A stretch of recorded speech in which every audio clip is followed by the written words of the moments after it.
Compass. Les habla Fernando Méndez, Danny Ramos y Dylan Di Rosato dirigen el programa. El invitado especial el día de hoy, mi amigo. Hola, ¿cómo estás? Buena. Presentas tú mismo. No, bueno, ¿no? muchas gracias.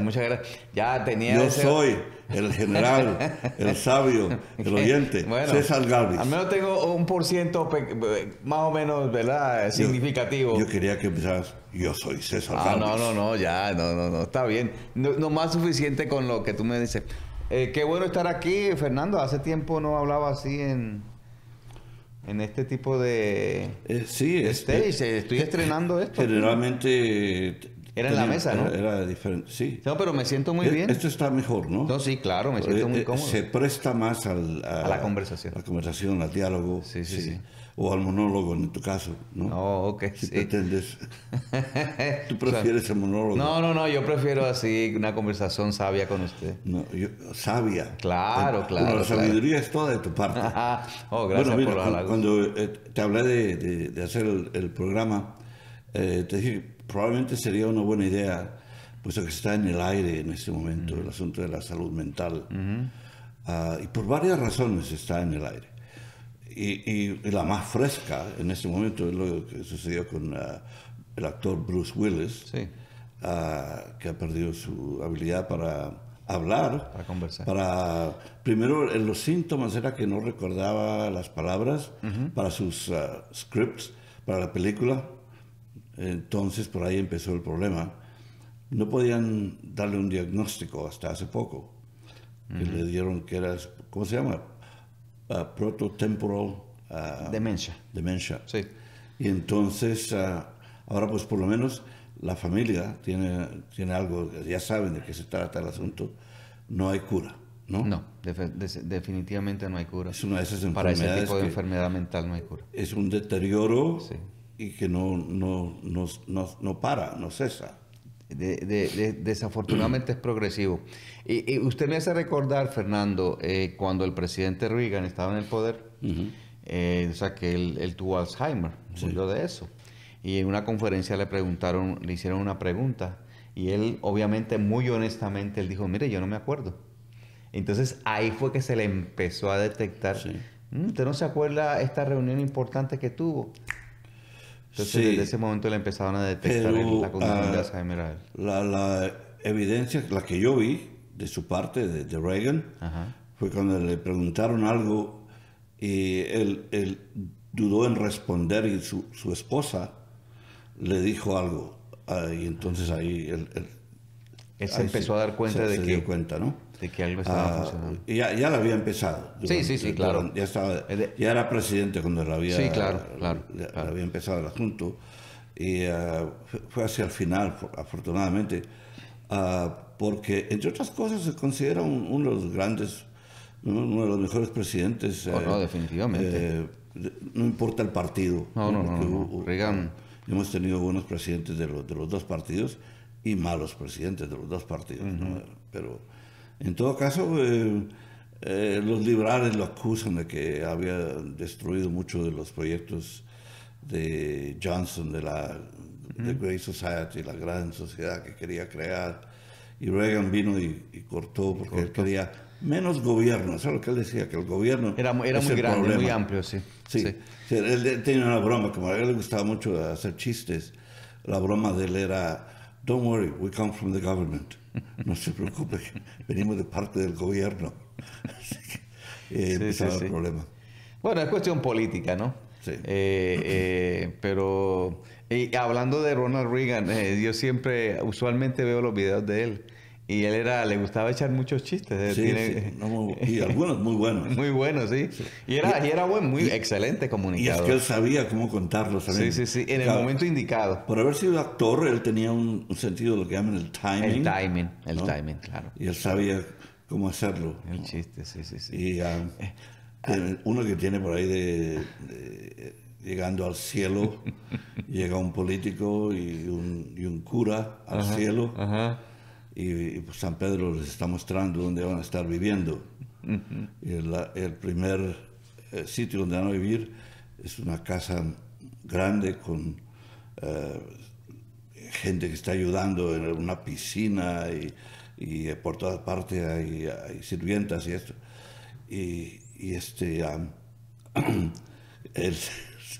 El político dice, ¿y esto? Porque me imagino que esto es para el cura, ¿no? Que es el cura santo. Dice, no, es para usted. Dice, ¿cómo es posible? Y al cura le va a dar una pieza ahí. ¿Cómo es posible? Dice, bueno, es que, mire, lo que pasa aquí es que tenemos miles de curas que llegan aquí. Y usted es el único político que ha llegado. El único político que ha llegado, exactamente. Por eso le dan una mansión. Sí, claro. No, él era excelente. Yo me acuerdo un debate con Mondale, que era el vicepresidente de aquella época demócrata. Mondale. Y él dijo que no iba a explotar. Me acuerdo, pues eso fue... Sí, eso fue... Porque estaban... Es más, Mondale se rió del chiste porque... El debate era sobre la edad de Reagan. Exacto. ¿No? Sí. Él dijo que no iba a explotar la incapacidad políticamente de lo la falta de experiencia y la juventud del otro candidato. Sí. O sea, que le cayó muy bien, ¿no? Sí. Desafortunadamente, como estamos hablando de salud mental, Fernando, llegó al momento en que prácticamente no sabía que fue presidente de Estados Unidos. Sí. Es una enfermedad un poquito triste, ¿no? Y de eso es que se trata la salud mental, ¿no? Estaba viendo yo recientemente, Fernando, que en Estados Unidos la condición mental es tan crítica que tenemos que alrededor de 50 millones, oiga la cantidad de personas en Estados Unidos, imagínate en el mundo, no sé en el mundo, pero en Estados Unidos hay 50 millones de personas que están afectadas mentalmente. Eso es muchas personas. Sí. No. Y la situación de esto y eso es... sin contar los que no sabemos. Los que no sabemos que existen. Los que no saben, ni los que no quieren que ir. No, y lo interesante de esto es, Fernando, que las personas no cogen o no toman esta condición, esta situación de salud seriamente hasta que ya eventualmente es muy difícil, vamos a ponerlo así, es muy difícil tener una cura. Por eso yo le digo a las personas, mire, durante su vida traten de su mente agilizarla. Lean, manténganse en buen estado físico, hablen con su terapista, hagan cosas que mentalmente los haga ejercitarse mentalmente. Es muy importante, Fernando. Sí. Pero obviamente la gente no lo toca, no lo ve, no se palpa. Entonces, toman la salud mental cuando básicamente se reacciona críticamente. Le voy a poner un ejemplo. Usted me estaba comentando de la mayoría de muchos soldados en las Fuerzas Armadas de Estados Unidos están llegando al suicidio. Veteranos. Entonces, ahí es que usted dice, oye, la situación mental, entonces hay que atacarla. Siempre ha existido, lo que pasa es que como no se ve físicamente como tal, entonces pues no se le da la importancia necesaria, ¿no?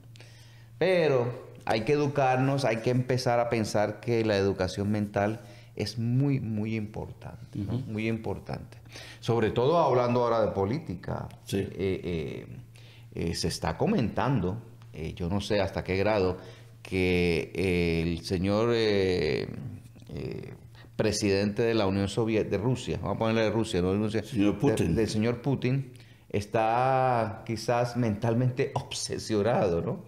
con sus políticas y sus guías en el país de Rusia. Entonces, es otra situación que hay que atender, ¿no? Es que uno nunca sabe, ¿no? Esta gente que está en el poder y nadie se atreve a decirle, usted está equivocado. Ajá. Eso no se puede hacer. Y como tienen tanta fuerza, pues... Tanta fuerza. Sí, ¿quién nos va a parar? Sí. Y ese puede ser un problema en el sentido de que él tiene armas atómicas. Claro. Y es una gran preocupación. No. Yo me preocupo inmensamente. Me preocupo inmensamente porque una persona en ese nivel, el tipo de presión que recibe es increíblemente fuerte. Y si usted mentalmente no está bien, eso le afecta, Fernando. Pero mira, estamos hablando de los veteranos. Ajá. El promedio de suicidios En el 2020, 16.8 por día. ¿Por día? Por día. Eso es alarmante. Eso asusta. Eso claro. asusta, exacto. Ocurre a una tasa más alta que la gente que no son veteranos, que no han servido en el ejército. Sí, sí, sí. Que el promedio para la gente común es por debajo del 5% o algo así. No, y es entendible, Fernando, porque acuérdate que últimamente los soldados están experimentando una serie de tensión bárbara, a donde quiera que vayan. O sea, esa tensión por meses afecta la capacidad mental de una persona. Exacto. Sí. O sea, es imposible que un ser humano esté constantemente pensando que algo va a pasar, que hay que cuidarse, que hay que protegerse. O sea, eso no todos los seres humanos lo soportan. Entonces, pues me imagino la cantidad. Además, otra cosa importante también que hay que ver es cuando esas personas tratan de ingresar a la vida civil, se les hace muy difícil el ajuste. Eso causa depresión en las personas, causa ansiedad. Y entonces básicamente se cuentan inservibles. Eso es lo que sucede. Que básicamente entonces yo presté servicio a este país, estoy en la comunidad, no puedo hacer nada, se deprimen y eso es lo que ocurre con la situación del suicidio. Y terminan en la calle muchos de ellos, ¿no? Sí, tristemente. Sin casa, sin familia, sin nada. Sin nada. Y con un letrero que dice, soy un veterano, ayúdeme, ¿no? Sí. Ahí está. Hubo un secretario de Defensa, muy bueno él, de Estados Unidos, que le tomó mucha importancia a la salud mental de los soldados, ¿no? Incluido Colin Powell, el gran secretario de Estado que fue general de 4 estrellas. Él tuvo mucho cuidado con eso. Y entiendo que actualmente se está haciendo lo máximo para que emocionalmente los soldados pues traten de trabajar en esa área, ¿no? Pero se hace difícil. O sea, una persona... Además, Fernando, que el soldado tiene que estar entrenado fuertemente para vivir esas circunstancias. Exacto. O sea, el entrenamiento que se da en las Fuerzas Armadas es precisamente para eso, fuerte para que sobreviva a este tipo de situaciones. Pues desde el comienzo, desde su entrenamiento, ¿no? Oh, sí, te lo digo por experiencia propia. Sí. O sea, usted está en una tensión bárbara y no hay otra forma de sobrevivir allá en combate si no está entrenado bien. Obviamente hay unas consecuencias, Fernando. O sea, estar en esa tensión por mucho tiempo no es fácil. Entonces, eso es lo que sucede. Igualmente sucede en la comunidad. Personas que toda su vida están trabajando, están pagando deudas, tienen problemas familiares, tienen acceso a drogas. Eso crea un caos. Lo estamos viviendo aquí en la ciudad de Filadelfia. Sí. Yo quisiera saber el background de cada persona que está en la calle usuario de drogas. Y de mendigos también. Y de mendigos. Sí. Yo estoy totalmente seguro que el patrón familiar de esas personas han venido desde años y no se ha trabajado, no se ha visto importante. Y estas son las consecuencias. Yo espero, ahora hablando políticamente, Fernando, yo espero, y usted lo trajo aquí, a una persona que piensa ser el alcalde de esta ciudad. Alan Ram. Que finalmente tomen cartas serias en este asunto. O sea, que no se venga arrastrando por décadas, porque son décadas, de esta situación aquí en la ciudad de Filadelfia. Vamos a ver si el próximo alcalde, pues quizás, no sé cómo decirlo, toma seriamente este asunto en Filadelfia, ¿no? Sí, bueno, vamos a ver, explorar ese asunto. Sí. En todo caso, señores... amigos de USA La Media, estamos aquí en Campus con mi amigo César Gálvez. Vamos a continuar en esta conversación, no se vayan, regresamos en un momento.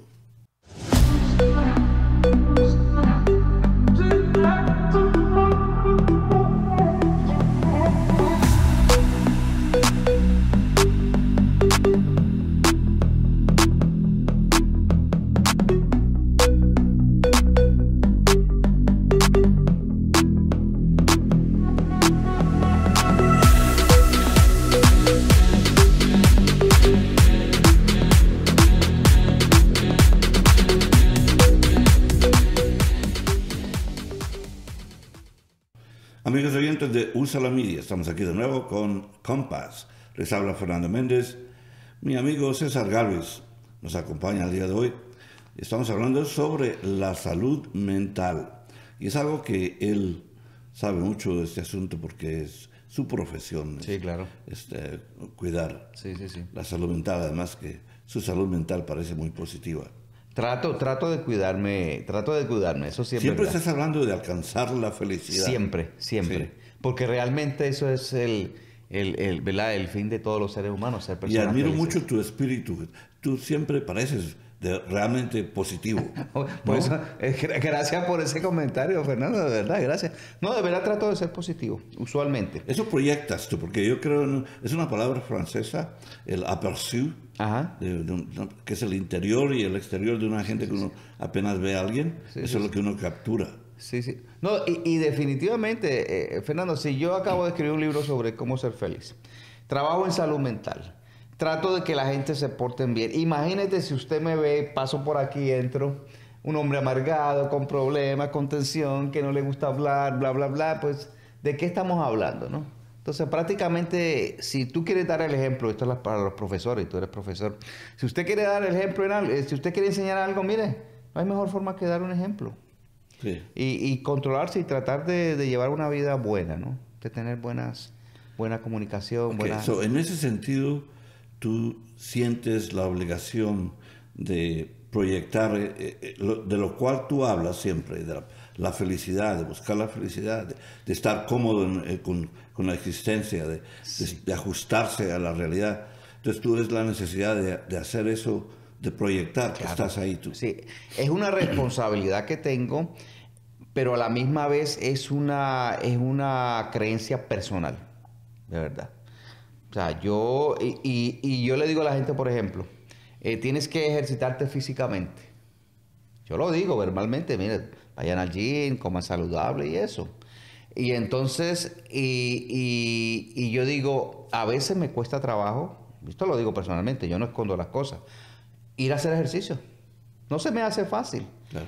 Entonces yo entiendo a las demás personas, pero si yo le digo a las personas, mira, aunque no se les haga fácil, tienes que hacer esto y esto y esto, tienes que tener disciplina en tu vida.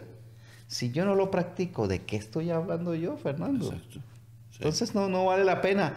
Básicamente lo que he hecho, lo que he estudiado y lo que he escrito no vale nada. Entonces una de las mejores cosas es decir, mira, yo soy el ejemplo vivo. Por eso me tengo que portar bien, obviamente. Pero nada, disfruto lo que estoy haciendo, Fernando. Disfruto de comunicarme con usted, con las personas aquí, con todo el mundo. Siempre trato de ver las cosas positivas de las personas. Eso es muy importante para ser una persona feliz. Siempre trato de hacerlo. Sí, y también que tiene mucho sentido acercarse a la gente con algo positivo, porque ¿cómo andas? No vas a hacer muchos amigos si andas diciéndole a la gente, oye, estás muy mal vestido hoy, ¿qué pasa con los zapatos? ¿No? Exacto. ¿No? Yo en determinado momento pensé ingresar a la política, ¿verdad? Porque yo creo que tengo algo de político.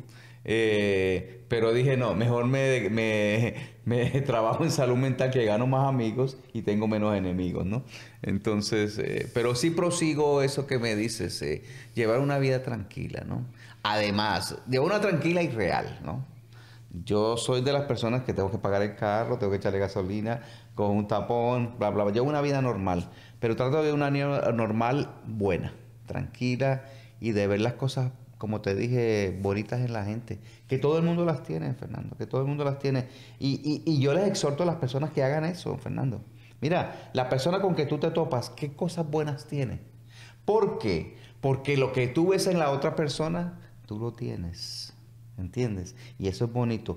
Tú ves bondad en una persona es porque tú sabes que tú eres una persona bondadosa. Tú ves altruismo en una persona es porque tú tienes altruismo. O sea, mira bien quién está al frente tuyo y qué ese espejo te determina para saber qué persona tú eres. Bueno, ¿okay? Yo no sé si eso no me va a funcionar si me encuentro con Donald Trump. Cuidado con eso. Eso es una buena un buen test, ¿no? Un buen examen.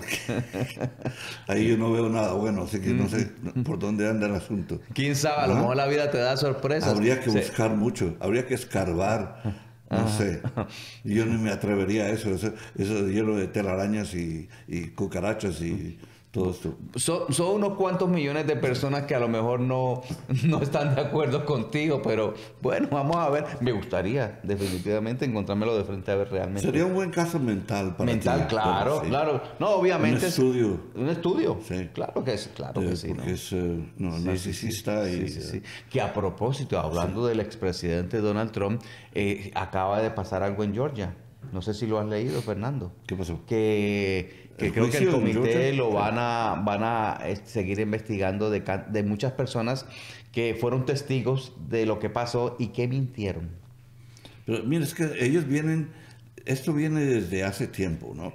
Que se sospecha, en muchos casos se sabe que él cometió crímenes. Está la llamada telefónica a Georgia, precisamente, donde quería 11,000 votos que le hacían falta, ¿no? Sí. Él trató de hacer eso. Es evidencia. Pero entonces todo el mundo él ha hecho todo esto. Y el asunto es, ¿a dónde lleva? ¿A dónde llega el Attorney General va a llevar a la corte, lo va a arrestar? ¿Qué va a pasar con eso? Sí. O simplemente se dan cuenta de que es un expresidente y no lo van a tocar porque hay repercusiones políticas. Claro. Eso pasó, con Nixon, a quien ya le tenían pruebas contundentes de que había cometido crímenes. ¿Qué pasó? Gerald Ford lo perdonó para evitar que hubiera más problemas en el país. Y creo que fue una buena decisión. Sí. Y creo que fue una decisión difícil, pero fue una buena decisión, ¿no? Sí. Sí, a ese nivel las decisiones, no hay decisión fácil, Fernando. A ese nivel es muy... Siempre, independientemente que lo que sea, siempre hay repercusiones, ¿no? Sí. Pero bueno, echando en reversa aquí, porque estabas tú hablando de tu propia experiencia. Sí, claro.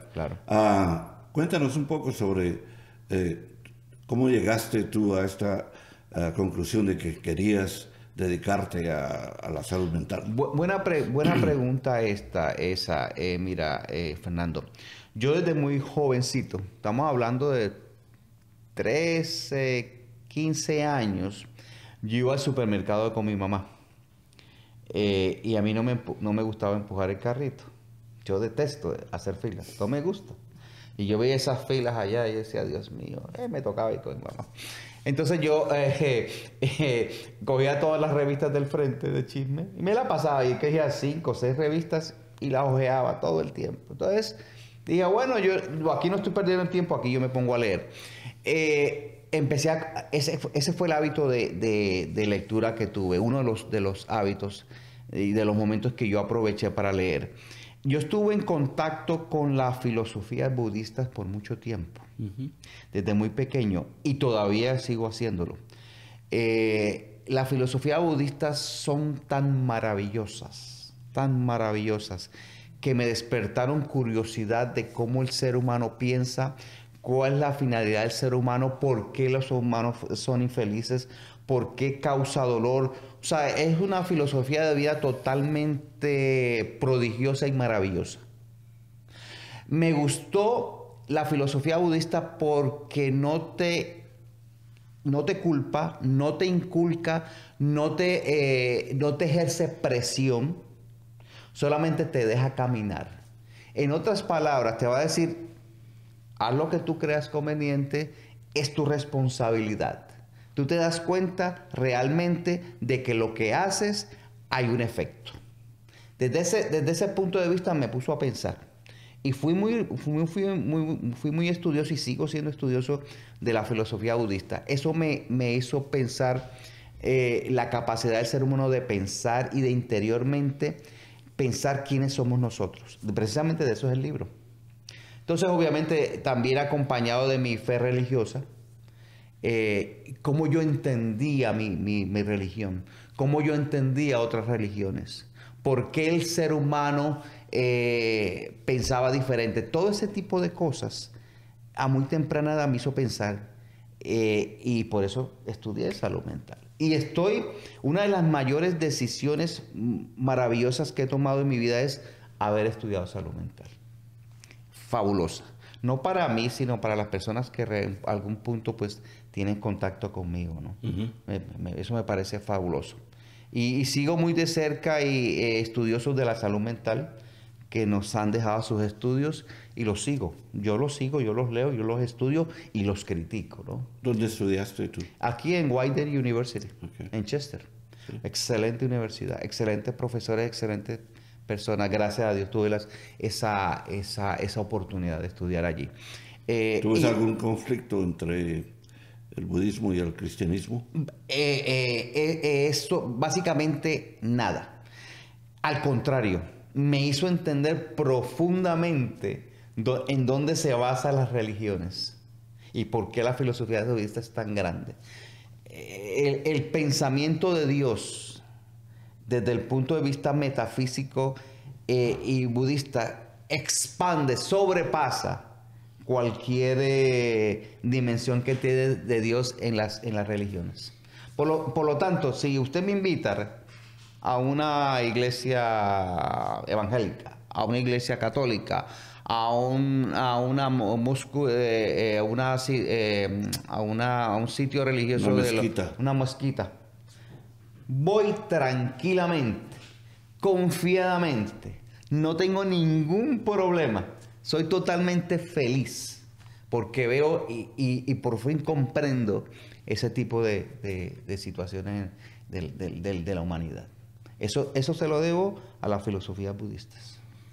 Bueno, yo sí, hasta cierto punto, pues todas las religiones tienen un punto de contacto. Que es, la ética, pues, es igual en cualquiera de las religiones, ¿no? Hacer el bien, no hacer mal, todo eso. El problema para mí con esto es que, mira, Christopher Hitchens, ¿tú lo conoces? Bueno, ya murió, pero él sí. Era un ateo dedicado a atacar el concepto de Dios, diciendo que pues Dios no tiene relevancia en la edad moderna porque la religión, sobre todo la religión organizada, que era la que él continuaba atacando, lo que ha creado son problemas para el hombre, creando un sentido de culpa, de que hacía falta que Jesucristo fuera sacrificado para salvar al mundo, etc. Y él ha atacado mucho la religión en ese sentido, diciendo que nos da complejos en vez de ayudarnos a vivir, a tener una vida mejor. Sí. Acuérdate, Fernando, que las religiones están basadas en dogmas, ¿no? En pensamientos humanos, ¿no? Sí. Y entonces eso hace que la mano del hombre intervenga, ¿no? Y de eso sí quiero hablar. Entonces vamos a hablar sobre, porque las escrituras y todo eso que se escribieron, por ejemplo, la Biblia, que se escribió mucho después de la muerte de Cristo, ¿no? Cristo, claro. Así que yo quiero hablar sobre todo esto. Muy bien, vamos muy a bien. tomar una breve pausa aquí en USA Media. Les habla Fernando Méndez. Estamos con César Gálvez hablando ahora sobre la teología, sobre la religión. Regresamos en un momento. Pagano's Market and Bar has been serving gourmet Italian foods in Center City for 3 generations. Call Matthew Pagano for all your catering needs, and during these difficult times, please mention Fernando Méndez and receive a nice discount along with free delivery. Pagano's also makes the finest gift boxes in the city for all your holiday needs. Visit paganosmarketandbar.com. Amigos de USA Media, estamos aquí de nuevo en Compass. Estamos en una conversación con mi amigo César Gálvez, hablando sobre varios temas, y terminamos de algún modo, no sé por dónde íbamos, terminamos hablando de la religión. Y mencioné a este gran crítico, Christopher Hitchens, que era un hombre que estaba declarado totalmente enemigo de la religión, de uno de esos grandes títulos fue God is not great, ¿no? Entre otras cosas. Yo creo que se estaba metiendo en problemas. Y también, no creas, a él le encantaba eso. Claro, de alguna manera. Él era un intelectual desconocido hasta que William F. Buckley empezó sus debates con él. Okay. Y Buckley era un católico, pero aferrado. Aferrado, ¿no? claro. Y entonces ahí Christopher Hitchens adoraba entregarse a un debate con él. Bueno, esto siempre es peliagudo, este problema de hablar de la religión, porque de algún modo si uno cuestiona lo de la religión, hay gente que lo resiente, ¿no? Hay gente que son devotos que sienten en cuerpo propio una herida que uno ataca a la religión. Claro.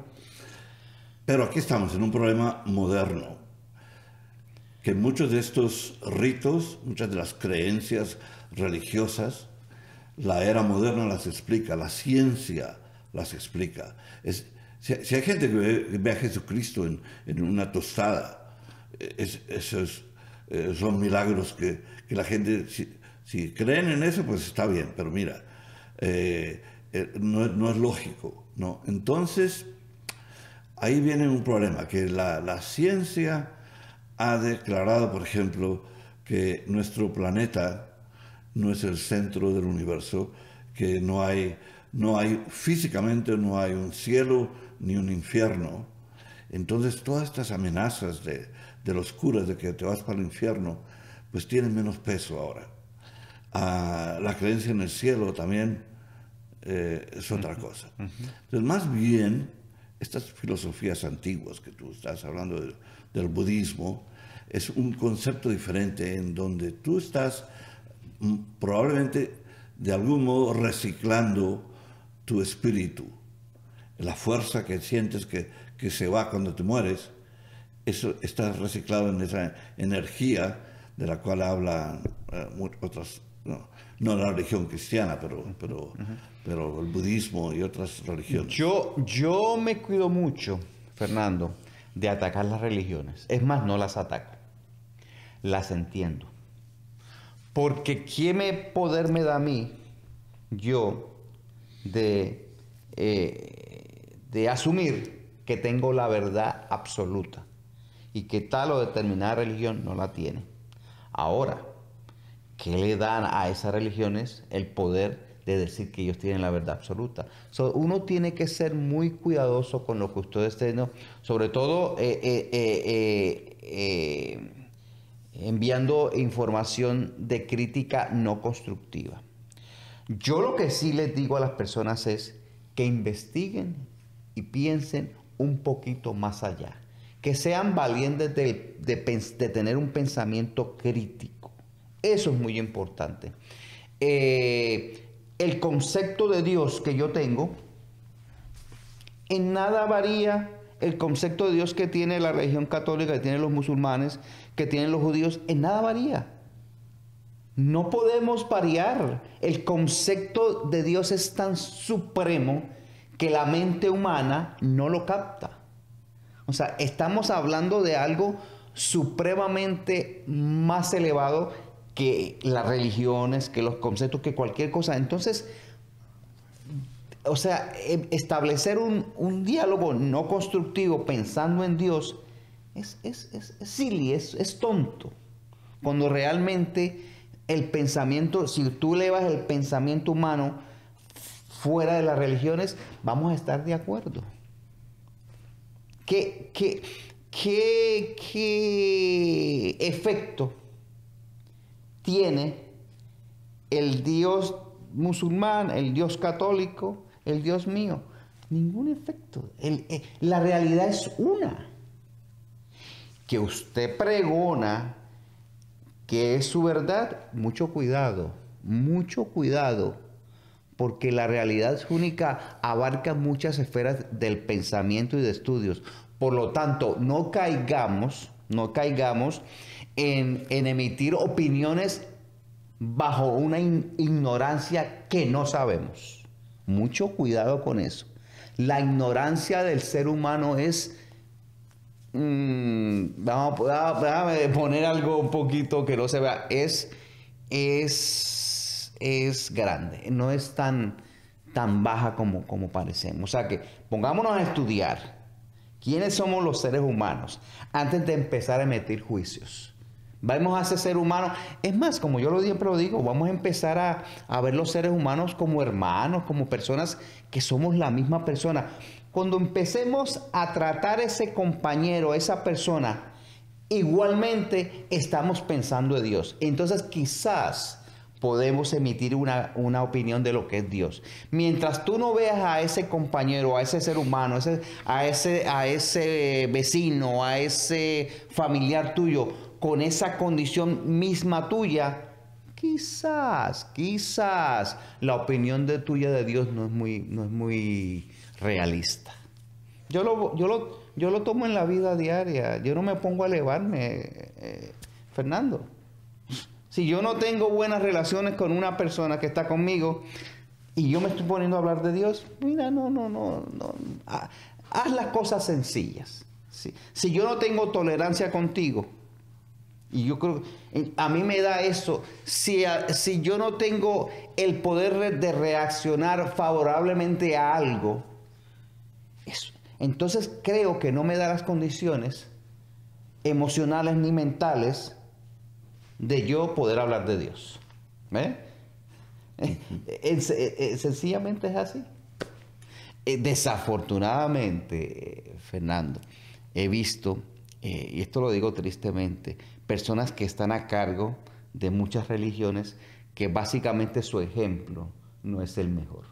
Entonces, no digo de ninguna, pero lo he detectado y lo he visto. Sí. Entonces, de eso que estamos hablando. Yo no entiendo estos preachers americanos que se enriquecen, ¿no?, con audiencias de 40,000 en un gran circo hablando sobre el evangelio y todo esto. Imagínate, y me estoy acordando ahora de cuando se murió el Papa, el que renunció, sí, el Papa alemán, que ha creado en el Vaticano una serie de controversias. Sí. Porque se están empezando a relucir unos memos que se hacían escondidas del actual Papa. Sí. Entonces estamos hablando de la Iglesia Católica. Y están atacando al actual Papa porque él tiene muchas ideas liberales en cuanto a todo, la homosexualidad, el aborto, etc. Así que dentro del Vaticano eso debe ser muy controvertido entre esos cardenales conservadores de 80 años todos. Pero si un cardenal, usted asume que un cardenal es una persona que tiene un conocimiento elevado espiritual y académico. Sí. Y si a ese nivel, Fernando, usted hace o toma decisiones no correctas, ¿qué podemos esperar entonces de las demás personas? De nosotros, sí. Porque ese es otro tema que luego vamos a hablar de esto. Es algo fundamental, que es cómo nos educamos, cómo aprendemos. Como tú dices, te gustó leer, y para mí eso es fundamental. Oh, claro. Que tú sepas leer, que te guste la lectura, que aprendas por medio de la lectura, ¿no? Porque hay mucha gente que no se informa bien, y ahí viene un gran problema. Claro. Pero mira, quería preguntarte, porque estoy adoptando el método socrático, más bien hacer preguntas y no expresar mi opinión. Método socrático, exacto. Brevemente, porque ya estamos terminando ese segmento aquí. Brevemente, ¿cómo ves tú lo de la narrativa cristiana de Adán y Eva, de la Biblia, versus Darwin? Veo, muy buen punto.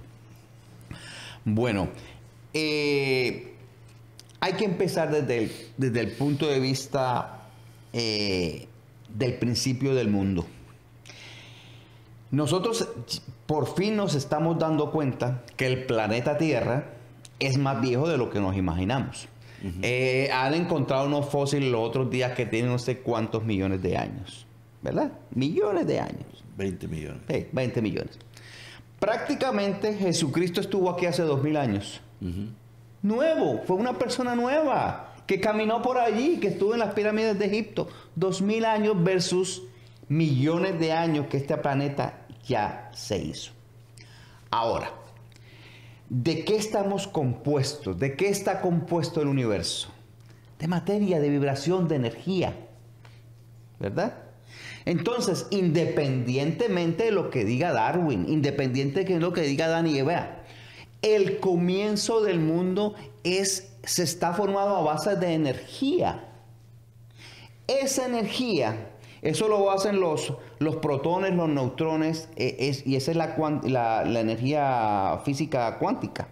Realmente que el pensamiento es tan potente que tiene efectos sobre ese tipo de, sobre lo que proyectamos nuestro pensamiento. Entonces, hace millones y millones y millones de años el universo está compuesto. De eso es que se trata la visión de Dios. Entonces, Darwin empezó desde un concepto no desde el punto de vista energético, desde un concepto desde que algo se empezó a formar, que llegó a través de los animales y llegó el ser humano. Y entonces el otro concepto religioso que es de Adán y Eva. ¿Verdad? Esa es la situación.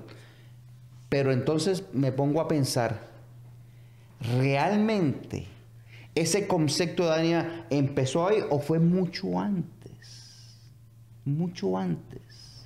Energéticamente. ¿De qué estamos formados?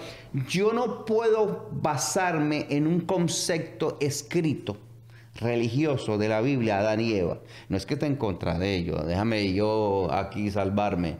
Sino que yo tengo una visión mucho más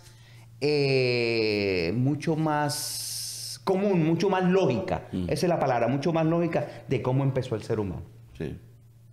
Bueno, para mí eso de Adán y Eva es un cuento de hadas, y lo de que Dios creó el mundo en 7 días y todo esto, bueno, es algo, ¿no? O sea, son mitos que ya no entendemos, ya no aceptamos. Mira, vamos a tomar otra breve pausa aquí, la última del día de hoy, y vamos a continuar con este tema, pero al otro lado yo quiero hablar sobre dónde y cómo comenzamos a aprender y qué hace falta leer. La lectura es indispensable. No se vayan, estamos aquí en compañía de mi amigo César Gálvez hablando sobre, bueno, un montón de cosas. Así que regresamos en un momento.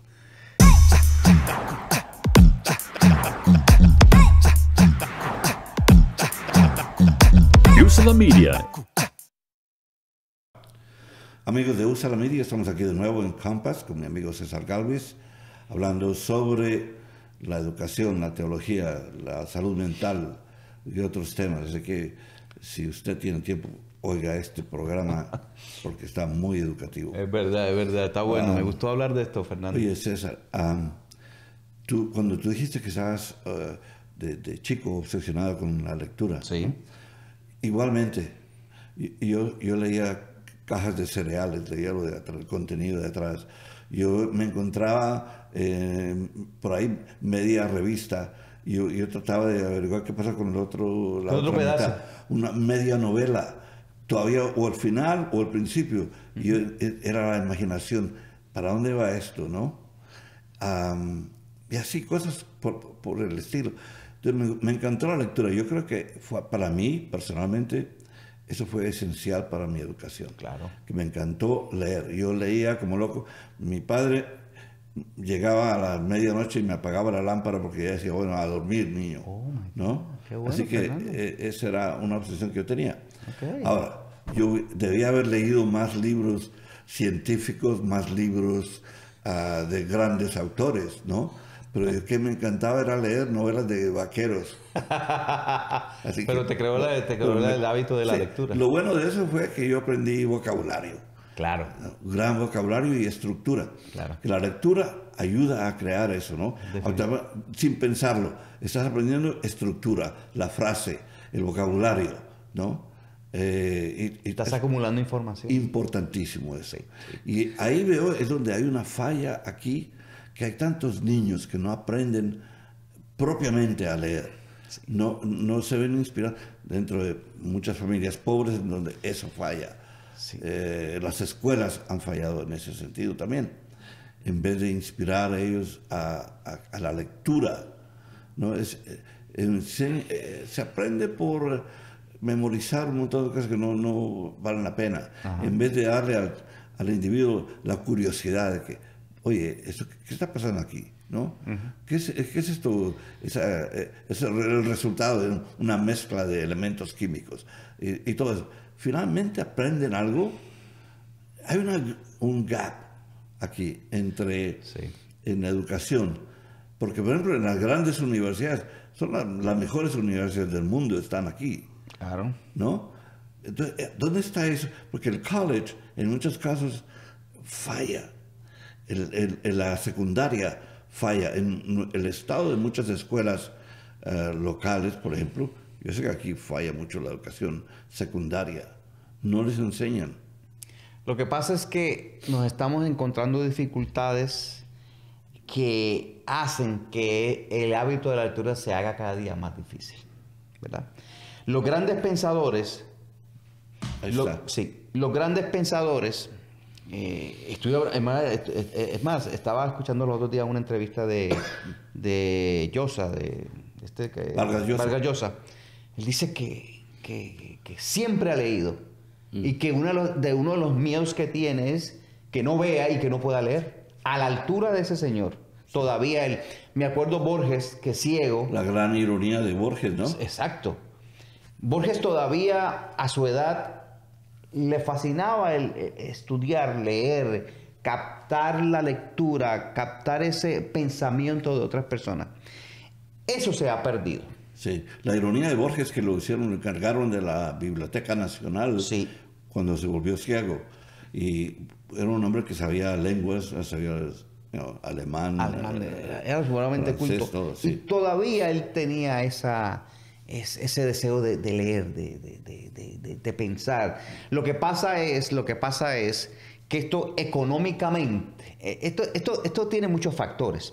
Primeramente, nuestra educación en la familia no se ha forjado. Esto viene de las familias, obviamente de las escuelas, del plano económico. ¿Por qué? Porque esto no es la manera de crítica, esta manera de ver lo que está pasando por la falta de lectura. Las carreras técnicas. No hace falta mucha lectura, Fernando. No. Solamente tú haces determinado trabajo, lo haces bien, tienes tu recompensa y no necesitas pues leer mucho. Obviamente leerás algunos libros técnicos, pero básicamente es tu lectura. Eso ha hecho... La mano de obra. La mano de obra. Eso ha hecho que tu interés por la lectura pues se haya esparcido. Ahora, eso tiene unas consecuencias. Sí. La cosa es, los seres humanos no se pueden tratar bien. Tú no tienes un pensamiento crítico. Te dejas llevar por personas que hablan algo y tú asumes que ellos dicen la verdad. ¿Por qué? Porque no tienes un pensamiento crítico, no tienes una información aquí adentro para tú decir, esta persona está bien o está mal. Esas son las consecuencias, pero no se ve. Se siente en la economía, se siente en las relaciones humanas, pero no se ven las causas. Y esa causa es la falta de conocimiento a través de la lectura. Yo lo palpo diariamente. Personas que se sientan a leer una página y no continúan. Es la falta, es el hábito. Sí. ¿A dónde vamos a llegar así? Lo estamos viendo las consecuencias, Fernando. Yo sigo leyendo, sigo cansado leyendo los libros porque me ha hecho ser una mejor persona. Uh-huh. Entonces es importante. Y ahora pues no hay modo de quejarse de que no hay algo disponible, porque mira, aquí es una biblioteca en este teléfono. Tú puedes encontrar todo lo que quieras en cualquier lengua. Así que no es que no haya, que no podamos alcanzar esta información. Está ahí. Está ahí, claro. Es el interés que hay que desarrollar en eso. Sí. Entonces el problema que yo tengo en este momento con el estado intelectual de nuestro país es que hay mucha gente que no tiene el nivel intelectual para comprender lo que le están diciendo, que son mentiras, Exactamente. Porque no se han educado. Entonces van a votar sin saber por qué están votando. Exactamente. Simplemente siguiendo una ideología que puede estar equivocada. Errónea. Sí.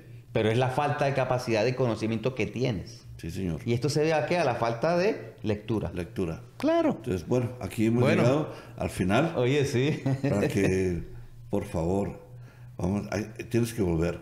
Gracias. Oye, sí, qué bueno. Y le dedicamos un programa a Jorge Luis Borges. Oye, sí. Fascinante, fascinante. Bueno, señores, amigos de USA la Media, hemos llegado al final de este programa Campus. En el día de hoy nos acompañó nuestro amigo César Galvez. Muchas gracias por su sintonía. Dani Ramos y Dylan de Rosato dirigieron este programa. Se despide Fernando Méndez. Hasta la próxima.